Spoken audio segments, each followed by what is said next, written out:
হঠাৎ করে এত দারুণ একটা সারপ্রাইজ পাবো সেটা ভাবতে পারিনি। মা যে কখন আজকে ফ্রাইড রাইস আর চিকেন কষা রান্না করে রেখেছিল সেটা জানতাম না। মা অনেক দিন ধরেই বলছিল যে একদিন ফ্রাইড রাইস আর চিকেন কষা বানাবে। দেখো আজকে যখন বাড়িতে আসলাম, যখন খেতে বসলাম, হঠাৎ করে দেখলাম যে অন্যান্য খাবারের সাথে আজকে রয়েছে ফ্রাইড রাইস আর চিকেন কষা। চিকেন কষাটা খেতে কিন্তু খুবই ভালো লেগেছিল। দেখো গ্রেভিটা দেখেই তো বুঝতে পারছো কতটা দারুণ হয়েছে চিকেন কষাটা।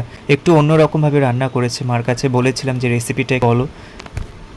তারপরে আমরা সবাই খেতে বসলাম। দেখো মা সবাইকে ফ্রাইড রাইস আর চিকেন কষা দিচ্ছে, আর অন্যান্য খাবারগুলো ছিল যেগুলো আমি খেয়েছিলাম। ট্যাংরা মাছের তরকারি, বাঁধাকপি ভাজা, মুরগির ডিম সিদ্ধ।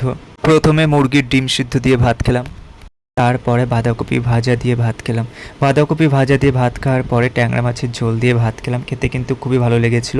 তারপরে মা যে ফ্রাইড রাইস আর চিকেন কষা বানিয়েছিল সেটা খেয়েছিলাম। খেতে কিন্তু খুবই ভালো লেগেছিল ফ্রাইড রাইস আর চিকেন কষাটা।